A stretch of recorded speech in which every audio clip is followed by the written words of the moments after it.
Hello, everybody. Happy New Year's Eve or Happy New Year's to those of you in other countries. Welcome. We are here to go over my favorite books of 2023, which is very exciting. I have all my favorites of the year here. I've got some honorable mentions. And of course, because what do I always bring you? I have stats. I was last minute adding some graphs for stats about my favorites to my slides because, of course, I was. But we're here, so I hope you all are having fun. Happy New Year's from New Zealand. Okay.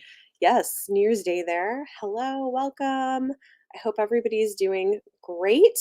And I thought this would be a fun way to start things off strong. We have slides. I have tea. It's like an apple spice tea, which seems appropriate. All right.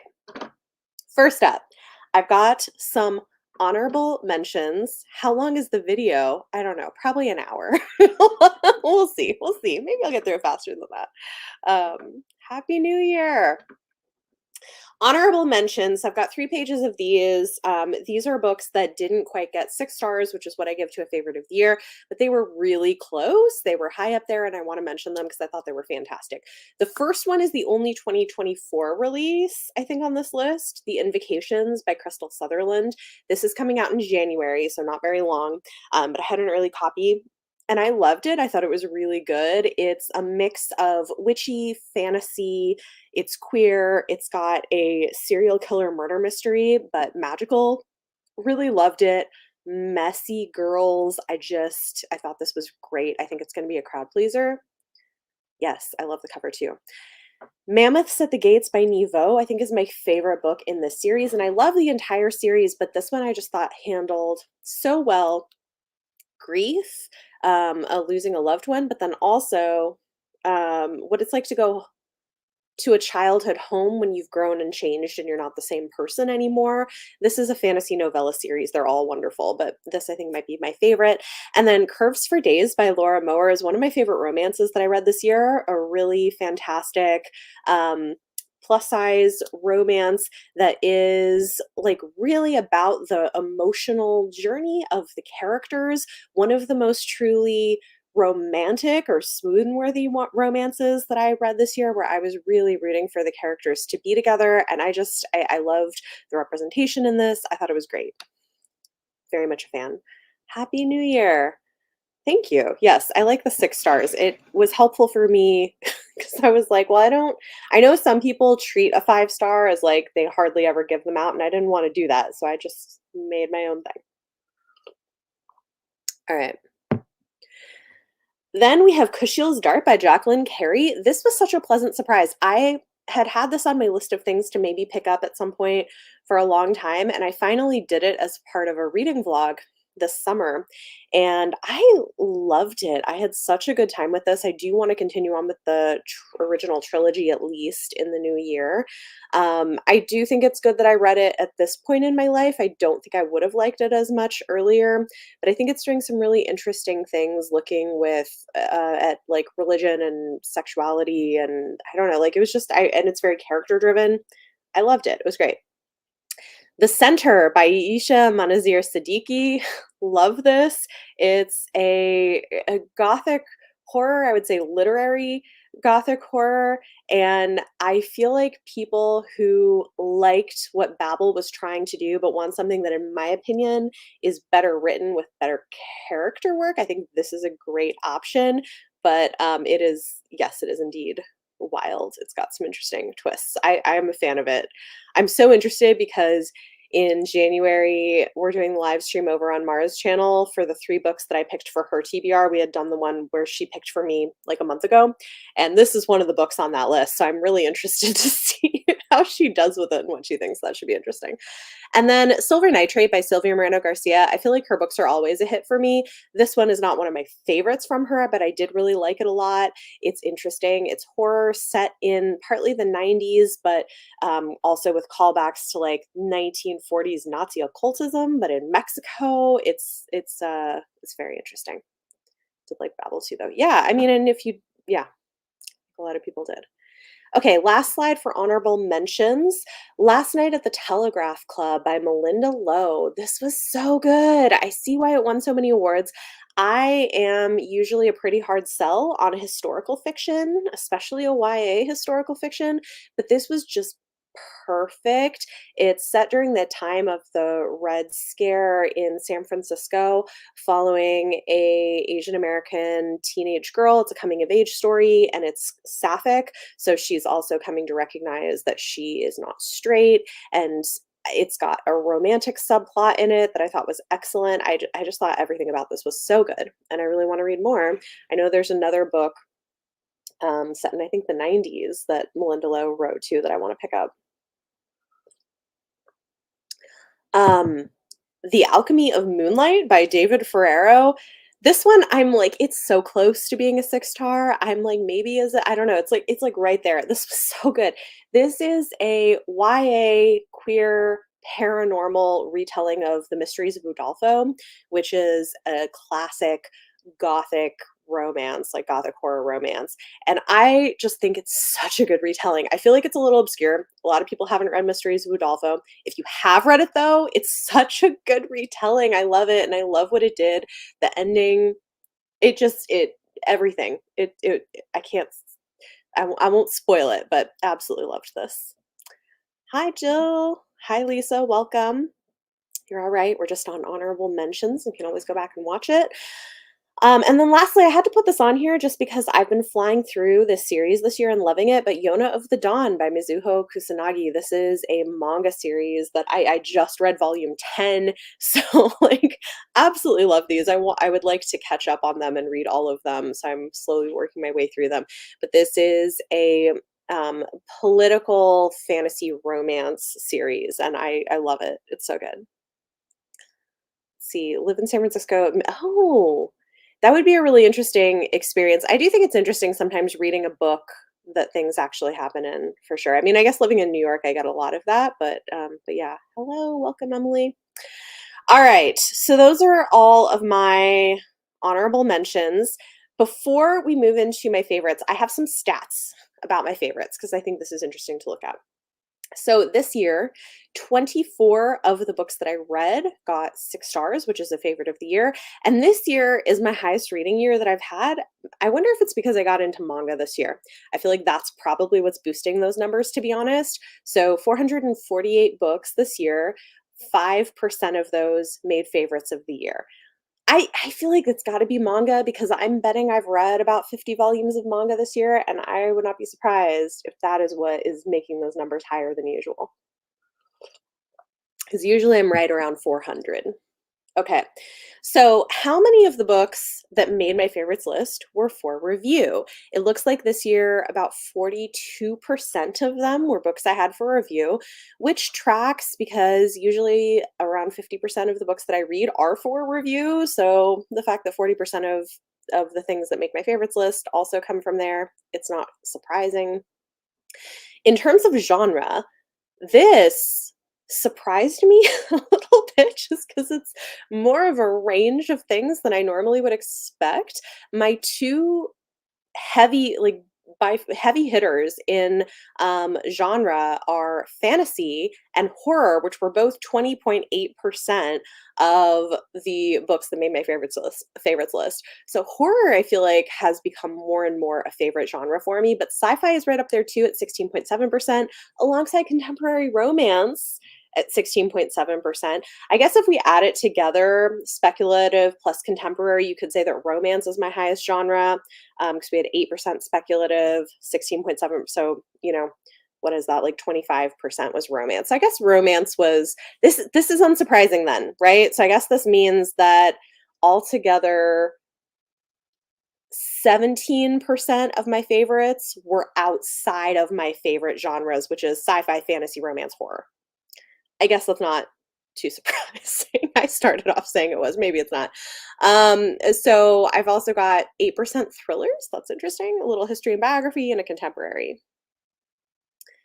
If I found high quality Yona of the Dawn merch, would I be tempted to buy it? I don't know. I guess it depends on what the merch is. I'm really enjoying the story. I don't know. Maybe. Um, okay.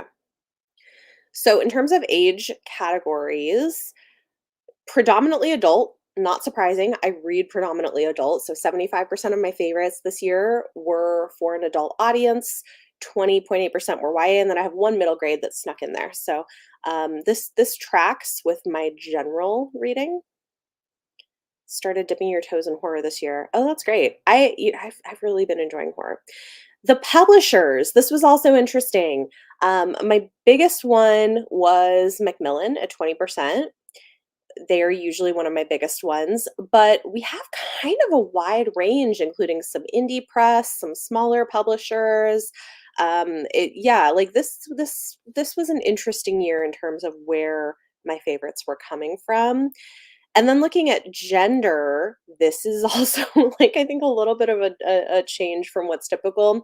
So 67% of my favorite books were by female authors, about 21% were by male authors, and then 12% were from non-binary authors, which I feel like I read a lot more books from non-binary authors in 2023 than I had in previous years. There's been a lot of really good ones. Looking at race and ethnicity of authors, this tracks with kind of my general reading, which in general, I'm aiming to read about 50% from non-white authors, Black, Indigenous, or person of color authors. And that is kind of what we ended up with here with my list of favorites, which is interesting. I do read a lot of Black authors, so it's maybe not shocking that 25% of my favorites were by Black authors as well. And 50% of them were by queer authors, and I have been reading a lot of queer literature this year. So again, I can't say I'm really surprised. Mm, okay. I think the next slide is the books, and I didn't do a transition slide, which I should have, but I was rushing to put the stats in. So let me just say um, this. Yes, it is 50-50. It's pretty interesting. Okay, so before I get into this, these are in ranked order from like lowest to highest. All of these were favorites of the year. The ranking is a little bit arbitrary. On a given day, given morning, these rankings could change. But they're like generally in the area of like least favorite favorites to most favorite favorites. So because I just think it's an interesting way to do it. So you get like an official favorite book of the year from me. But let's dive in. Here we go. Coming in at number 24 is the most recent. This one came in December. Part of Your World by Abby Jimenez. This one was a real surprise for me, and I loved it. It is a contemporary romance between two people who are very different, come from very different worlds, and I just really enjoyed this romance. It was a slow burn. There was a lot of character development. I like really character-driven romances. I haven't really read much from Abby Jimenez, but I really enjoyed this one. And I'm curious to see what everybody else thinks of it because I think Saturday we're talking about this for Patreon book club. So I don't know if everybody else is going to like it, but I really enjoyed it. So we'll see. And it was also dealing with some heavier issues. So tackling stuff to do with domestic violence. And yeah, I thought it was very good. Number 23, maybe my most controversial favorite, Fourth Wing by Rebecca Yarros. And I've got to say, this was just one of the most fun reading experiences that I had this year. I had an early copy of it before it came out. I ended up purchasing a finished copy, and it was just like cotton candy, like a popcorn read. Like it has problems, I recognize them, but it was a lot of fun. I will say I don't know that I'm going to continue on with the series. Iron Flame was like, it was okay. I didn't love it. But Fourth Wing, it was delightful. And it made it on my favorites list just because I had so much fun reading this. And I really wanted like a magical dragon school. I was like, yes, yes, these are the tropes that I need here.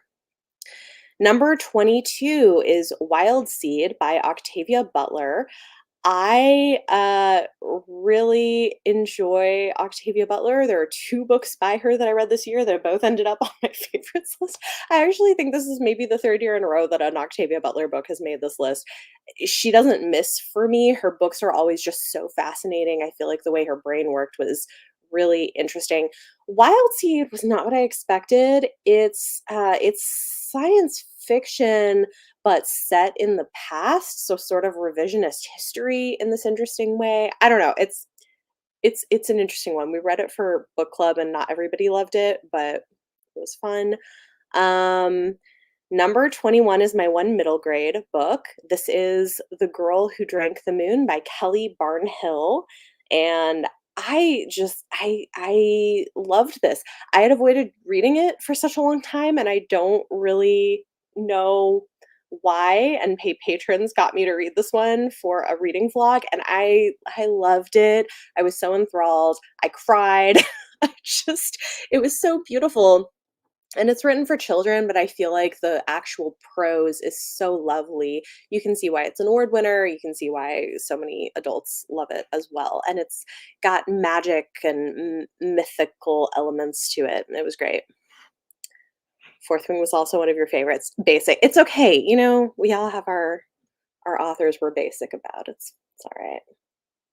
Loved The Girl Who Drank the Moon. Yeah, it was so yeah, I don't cry a lot of books, but this one made me cry. Okay. Number 20 is a short story collection. This is The Merry Spinster Tales of Everyday Horror by Daniel M. Lavery. And I loved this. This I read during the Trans Rights Readathon, which was really cool. And also thank you to everybody who helped, because I did, for the first time, did a fundraiser through YouTube for that. And we raised like, I don't remember exactly. It was like at least $1,300, which was incredible, way more than I was expecting for an organization in New York. So that was really cool. But The Merry Spinster is like dark feminist, loosely fairy tale based, but a lot of it is about gender and religious trauma. And it really hit for me based on like kind of where I'm at in my journey of deconstructing from having been like, you know, evangelical Christian. And Daniel M. Lavery, apparently, which I didn't know this when I read this, but his dad is big in the evangelical circles, and I don't know if they have a relationship. He's also had some not great stuff come out. So anyway, but I loved the short story collection. I thought it was fantastic. It spoke to me. I was a fan. Um, Sad. It's both. Yeah, I would say touching and sad, I guess. Yes, it does kind of look like Medusa. I think that's important on purpose. Hey, Isabella, welcome. All right, number 19, Nona the Ninth by Tamsin Muir. I love this series so much. I love the Locked Tomb series. They're all so good. And this was just I love Nona so much.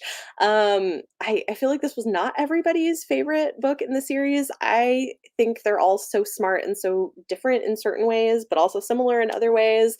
And I loved the different the main characters in each book are so different. And that's what I'm so impressed by with Tamsin's writing, is that she's able to write voices of characters that are very, very different people from each other.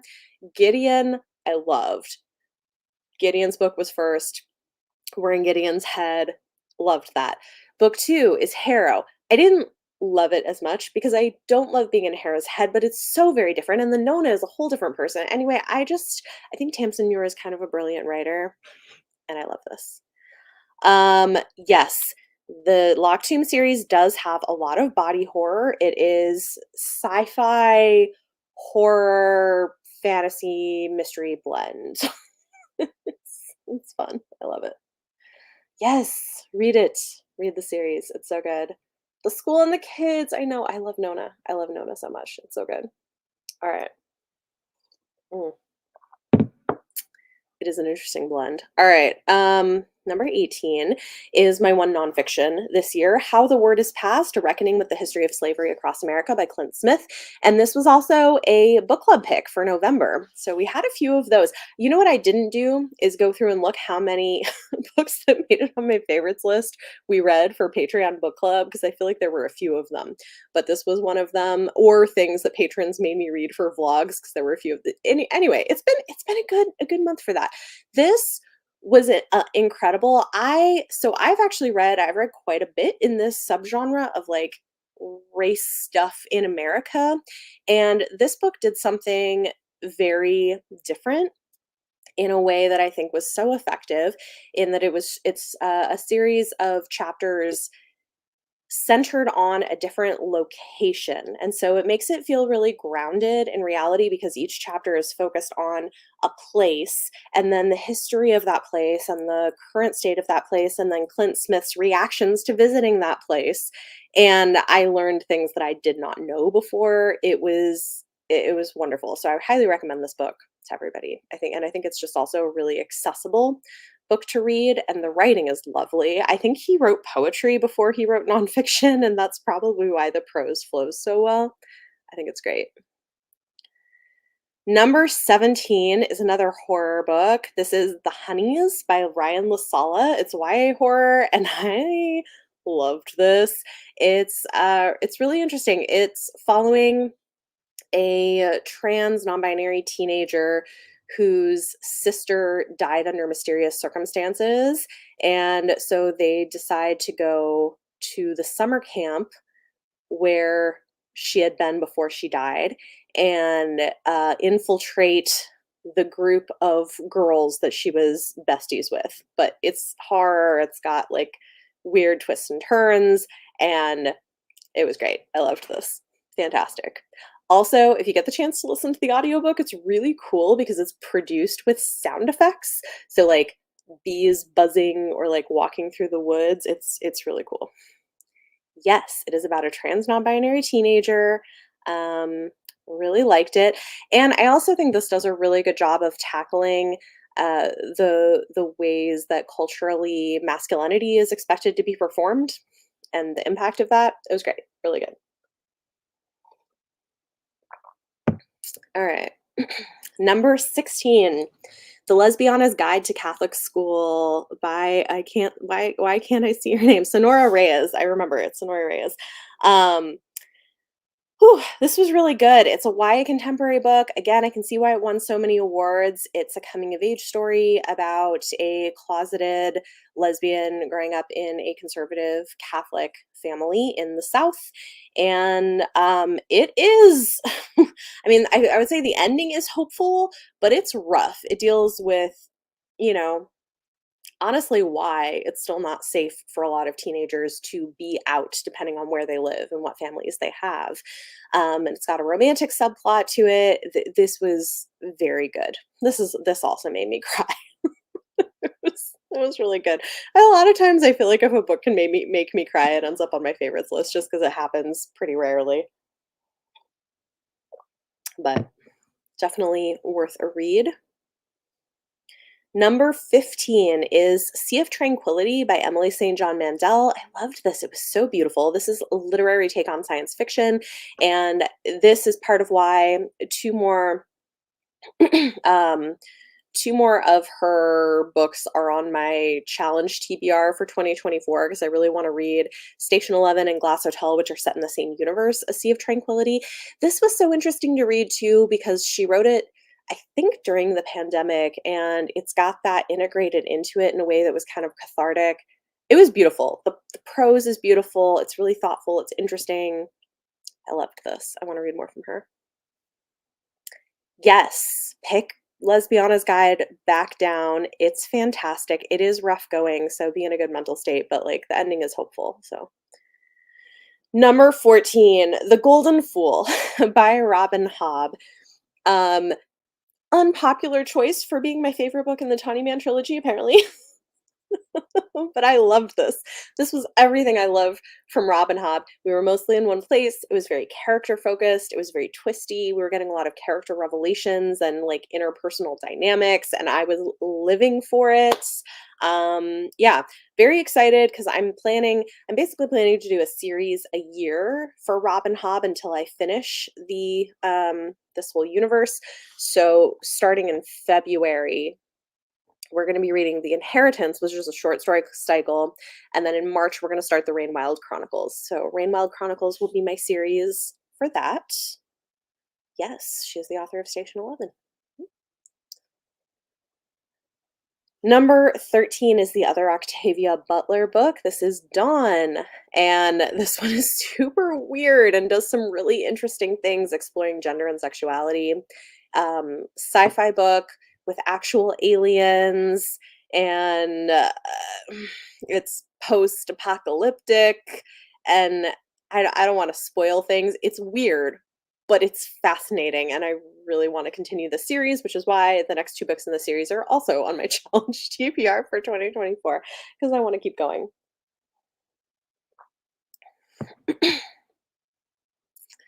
Keep wanting to finish Robin Hobb.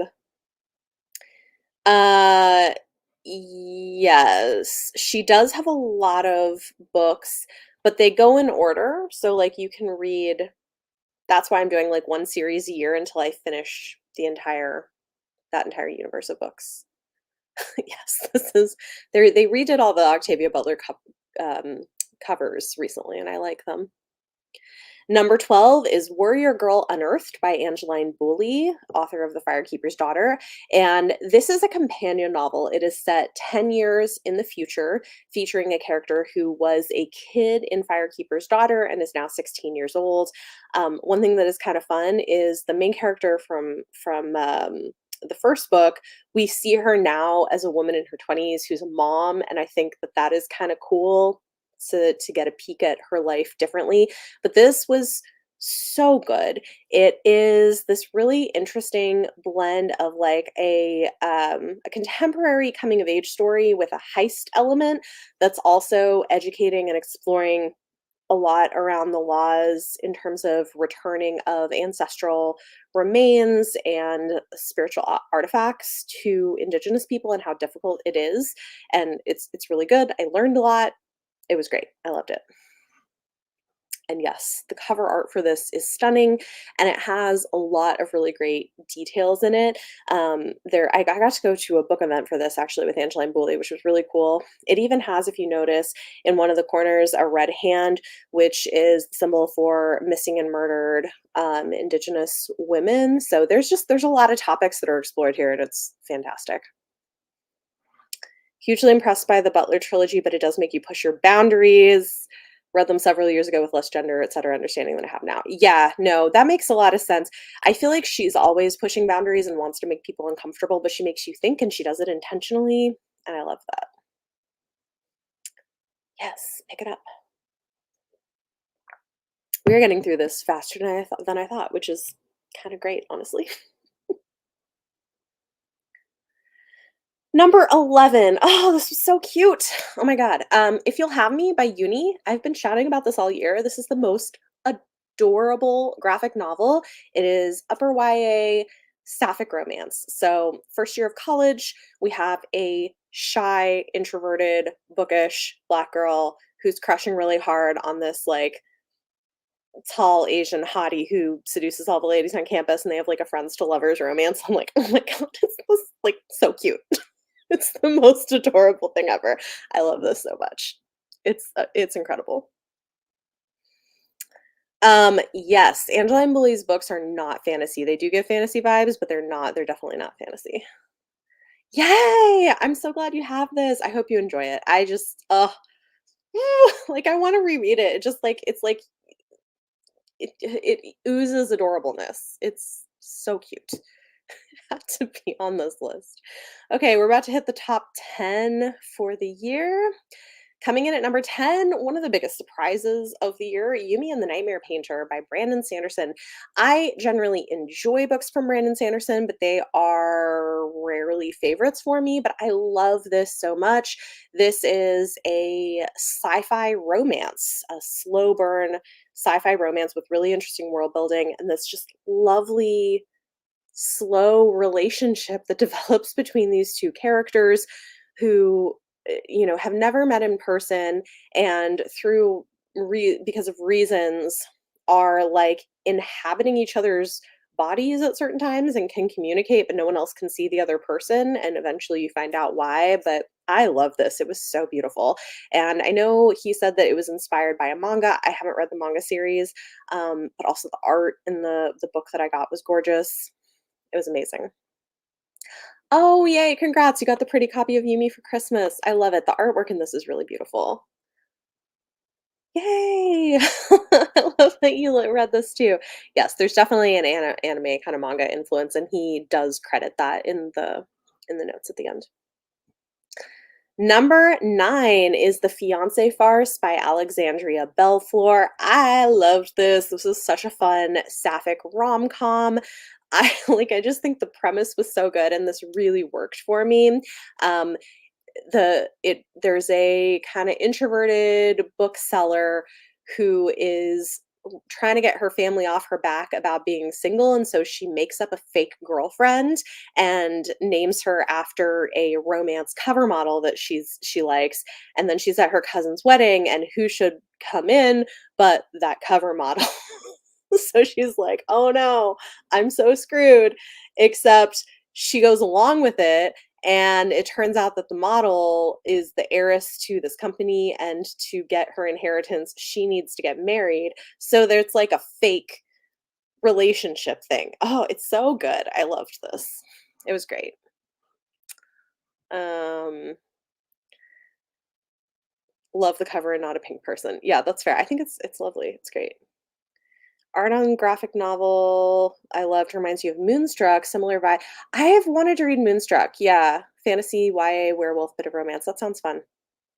Yes, I need to read more from Alexandria Belflor. I wanna read her new book that's coming out in 2024. I think it's supposed to be intense, but I don't know. It's cute. I loved the book. Mm. Number 8 is Sister Song by Lucy Holland. This is another one that patrons made me read for a vlog. Um, this was so good. And I only had it on my TBR because Mara from Books Like Whoa really loved it. And I was like, well, I don't know. Historical fantasy, I'm like iffy on, but I love this so much. So, this is a reimagining of an old British folklore ballad about three siblings, and one of them is trans. And this also made me cry. Number 3 on the list that made me cry. I just thought this was so beautiful. It was gut-wrenching, but beautiful, like, just the journeys that they go on. I don't know, this was so good. I wanna read Lucy Holland's next book. The writing was gorgeous. Oh, so good.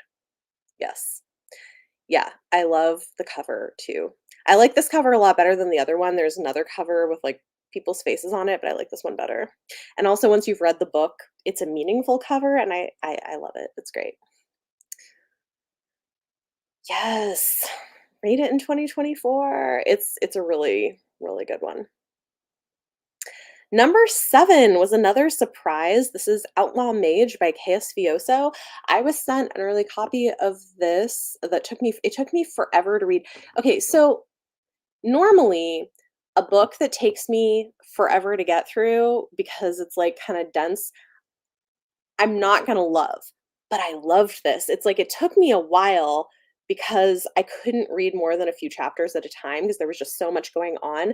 But every time I read it, I was so enthralled. I love this. If you like prickly, unlikable female characters who like really at heart will do anything for the people they love, this is so good. It's got really fantastic world building. It's pushing back on colonial narratives. It's just excellent, and so much happens. It's not a very long book, but I think part of the reason it took me so long to get through is because it covers a lot of ground. I can't even tell you all of what happens in it, but I am very excited to hopefully get book 2. And I love the fact that this happened because of a Kickstarter. She has some traditionally published books, couldn't get this one traditionally published, and did a Kickstarter to make it happen. It was excellent. Yeah, we have had a lot of very good covers, I must say. Number 6, not everybody was a fan of this, but I loved this. I ate this up. The Last Tale of the Flower Bride by Roshni Chokshi. If you don't like purple prose, you're probably not going to be into this because it is very purple prosy, very evocative. But I like, I love it so much. It's kind of this like dark gothic thing with a toxic, intense female friendship with sapphic undertones and like multiple timelines that is also retelling retelling a folk tale but with a gender flip. I loved this. It was everything I wanted. It was so good. Yes, speaking of beautiful covers, indeed. Okay, this was a surprise hit for you. Yeah, I wasn't expecting it. This was her first time writing adult instead of YA, but oh man, I think you can tell it's her because the prose style is very similar, but this was darker and more mature than I don't know why I wasn't expecting, but I wasn't expecting what I got, but I loved this. I had such a good time with it. Coming in at number 5 is another romance. This is Role Playing by Kathy Yardley. I think this is my favorite romance of the year. Yeah, this is my favorite romance of 2023, and it's so good. And so this is if you're looking for a nerdy romance with older characters.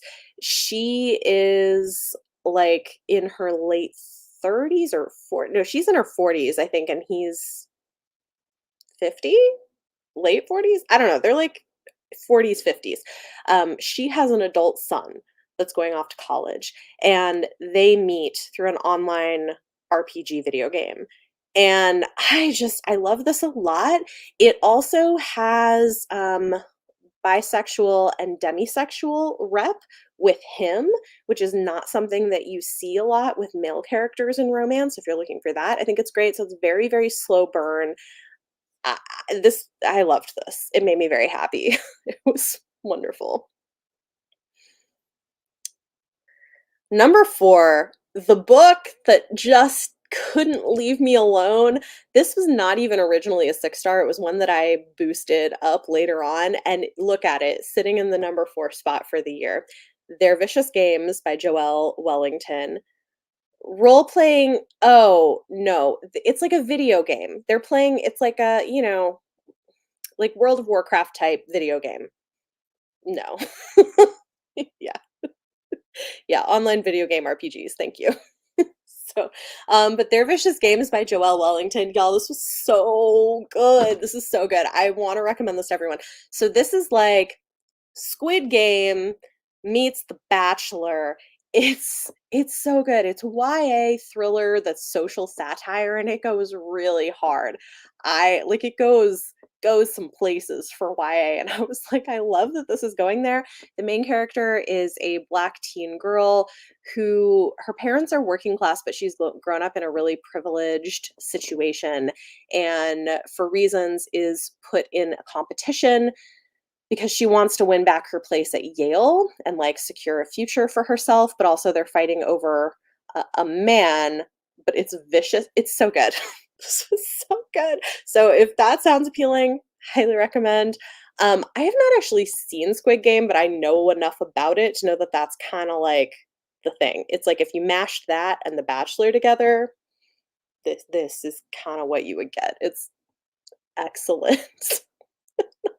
And I just haven't been able to stop thinking about it. It's a debut novel. It's so impressive. I'm very excited to get more from Joelle Wellington.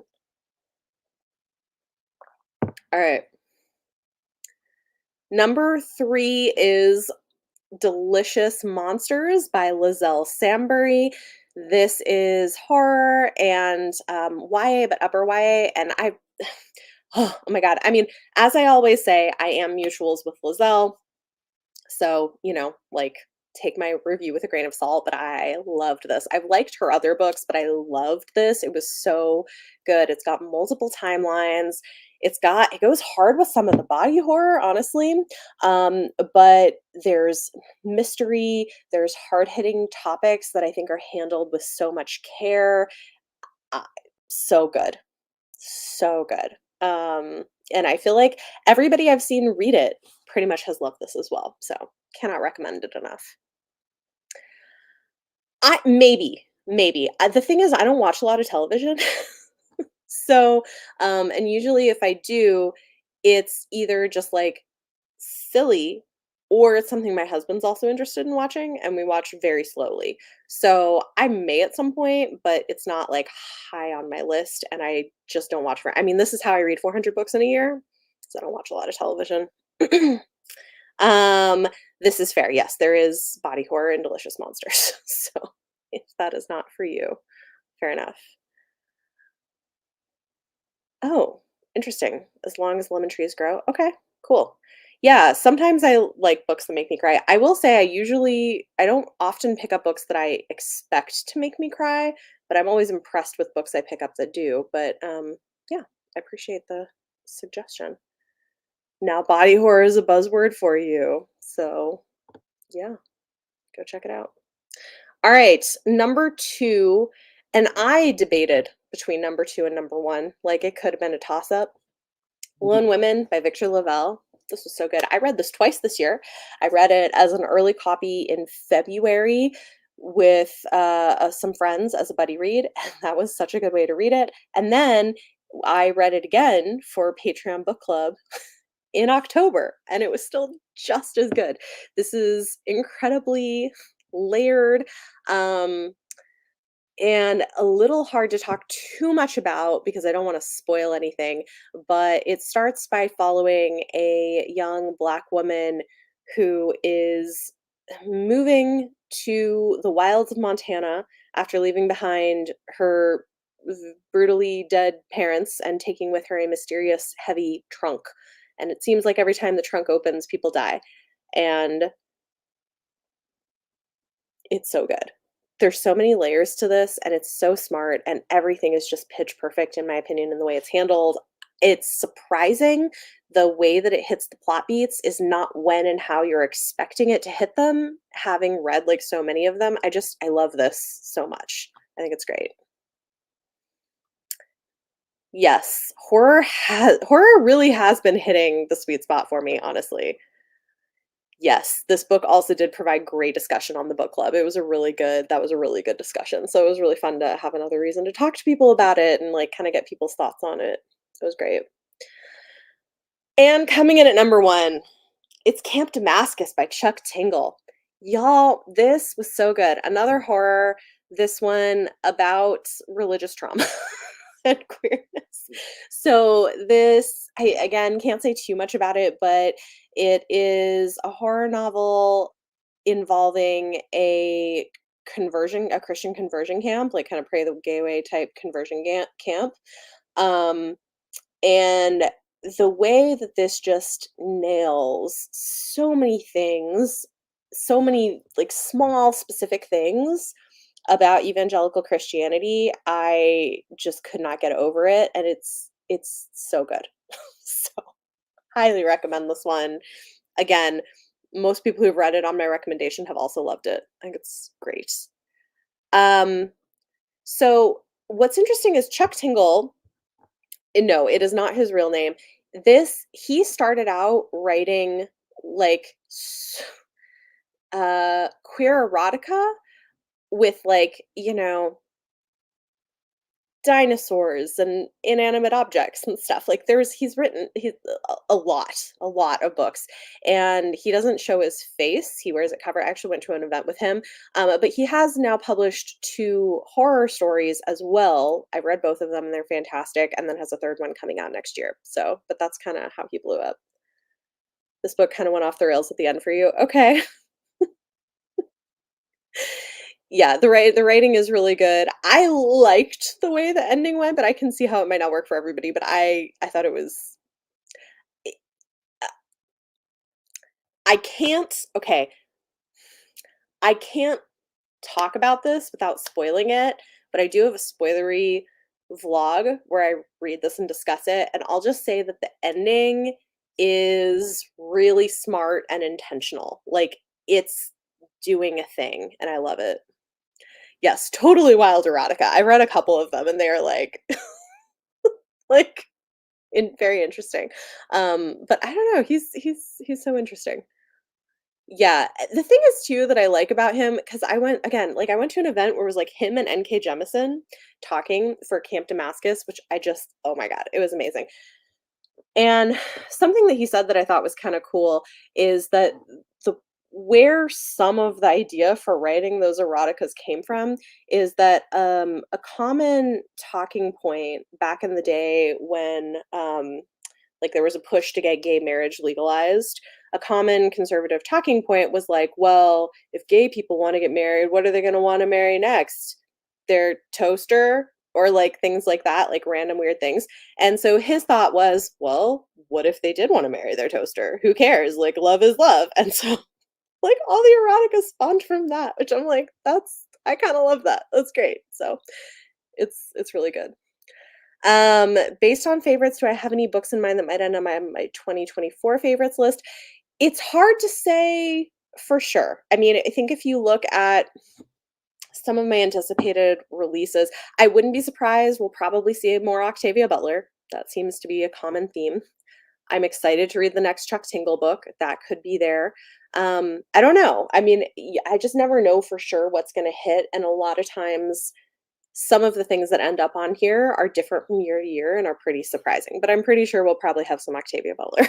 So, right? Isn't that really interesting? It's I yeah, he's a really interesting person. So, yeah, that is it. Those are my favorite books of 2023. I feel like, percentage wise, my favorites made up a smaller percentage than previous years. Um, the ones that made it are so good.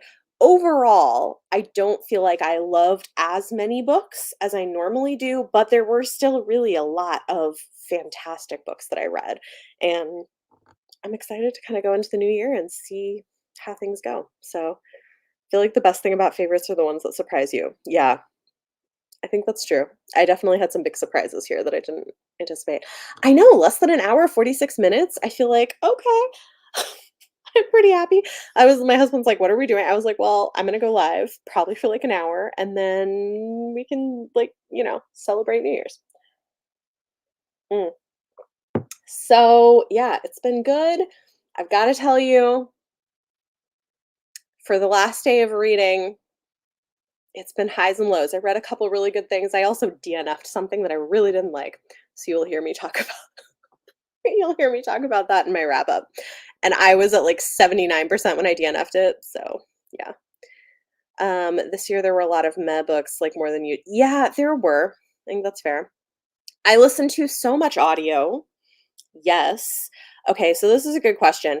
I mentioned a few of these that I thought had like particularly good audiobooks. Okay, let me look through my list. So The Honeys by Ryan LaSala, excellent audiobook, really interesting, really good production, lots of sound effects that I think added a lot to it. That one I thought was really good. What else did I listen to on audio that I thought was really good? Um, I listened to Fourth Wing on audio, and I have wondered if that improved my experience versus people who read it physically. So that's a thought. I don't know. Um, what else? How the Word is Passed by Clint Smith, also really good on audio. He reads it himself and has an excellent reading voice, so I would recommend that one.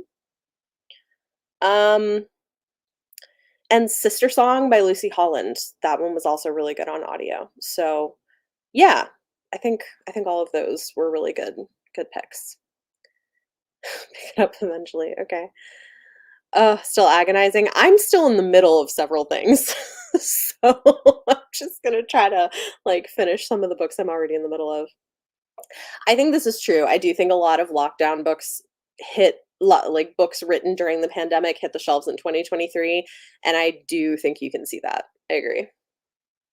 Also did Fourth Wing on audio and enjoyed it. Okay. Yes. Loved how art was talked about in the Brandon Sanderson book. I agree with that. I really liked that as well. Prefer nonfiction on audio. Okay, cool. Yeah, How the Word is Passed is really good. Yes, absolutely. Happy New Year, everyone. Goal for next year is to read books written by authors from Asia. That's awesome. There's a lot of really good ones. Um, and while I have y'all here as a reminder, if anybody is interested, I, you know what I might do? Okay, I'm gonna do a thing for New Year's Eve. I'm gonna change it back tomorrow. But I am trying out this like multimedia storytelling that's like a choose your own story adventure type thing with a mix of writing and videos for 2024, and it has like monthly installments. So the January one is already available. I've made it available for free to like patrons and channel members for the first month. um but I think what I'm going to do is if anybody is interested in checking it out, I'm gonna like put a sale on the first month. There's also a yearly option if it's just if you want to like check it out. I think it's fun. There's a Discord server as well, so people are like joining the Discord server and talking about like theories. I have it planned out. Like you'll get like complete story arcs with multiple options by the end of the year, and I've been having so much fun working on it and filming for it. So, um, where is my shop? Because I'm just thinking of right now. I'm like, I should do this. So if you are interested, edit. So normally it's like the month thing is like $5, but for right now, I'm gonna make it $2. So if you want to like check out, I'm gonna change it back tomorrow. But I will put the link here. There's also a yearly thing. And where is, here we go. Okay. Okay. Accidentally, no, none of my Discords are Patreon only. So my Discord has Patreon only channels that you only can access if you're on Patreon. But some of them are, like open for everybody. Okay, so here's the link for Ko-fi. If you're interested, just for tonight, I'm making it like $2 for the first month if you want to just like check it out and see if you're into it. But I think it's fun. I hope people like it. So far, the people who've seen it seem to like it. It's been pretty fun. Happy New Year's. I'm sorry. It's only two. I mean, do whatever is most financially sustainable for you. But it is available, and the yearly thing is 25% off if you do the whole year at once. So um I had the physical arc of Invocations. Yikes. So there are typeset issues for the digital. That's unfortunate. Yeah, no, I had the physical one and it was great. So I wonder if that's part of it. I probably should, yeah, the London trip. I'll be honest, I don't know if it's gonna happen at this point. If we'll see. Like, we have until January 21st. 7 more people would need to sign up for the trip to happen. So the link is also down below if you are interested. It would be in May. I would love for it to happen. It would be very exciting. I just don't know. And I get it because like I think with how the economy is, like there's a lot of people who just can't swing it and have had stuff come up with their jobs and whatever. So totally understand if not. But yeah, if you want to sign up. The other thing too is if you're interested, you aren't charged until 10 people sign up for the trip. So, yeah. Um oh no, anytime there was a double letter, the majority of the word was missing. Oof, yikes. That's unfortunate. Oh, you joined and then left? Oh no, it's not only for Patreon. Yeah, no, you can join my Discord. Yeah, no, I have some channels that are locked where only patrons and channel members are able to access them, but anybody can join the open stuff. You're welcome to be there. Yeah, cool. Does anybody have any questions? Oh, I see somebody just got the choose your story for January. I hope you enjoy it. That's exciting. I hope people are into it. I don't know. It's an experiment. I have a lot of it plotted out, and the idea is that, like, in springtime, it's gonna split off into 2 main branches, and so, like, one of the storylines is gonna be, like, fantasy fairy tale-ish, and the other one's gonna be, like, mystery thriller-ish, and it's all dependent on the choices you make, and depending on what choice you make, you get a different reading challenge for each month. So it's really fun. So I've been, like, filming videos around the city for it, and yeah, it's very exciting. So I hope people like it. We'll see. It's an experiment. Um, oh no. Yeah, no, it's fine. That's why I have it there. I have it there so people can join and hang out. Yay! Thank you, Jane. I hope you like it. Let me know. I hope people enjoy it. I will say, like, month 1 is less exciting than future months are gonna be. I'm really excited. I gotta wait a whole month to post February's. I have February's done, I think. Yeah, I think February is already pretty much done. Um, but I can't post it for a month. But I'm excited because February is where it really starts getting interesting. It'll be fun. Anyway, I hope y'all enjoy it. Um, yeah, so we're heading into January. I will be having different favorites lists that are genre specific. I'll be doing like overall stat stuff. I'll be doing worst books of the year, which is always interesting. DNFs. Yeah, I got to plan some things. But right now, I'm just like ready for school to start again. But also, we have a slightly sick kid. So I'm like, you got to get better before school starts on Tuesday, hopefully. So it's been a busy couple weeks, but happy new year. I hope you all enjoy celebrating and have a wonderful start to the year. I will see you all later. Have a great night. Bye.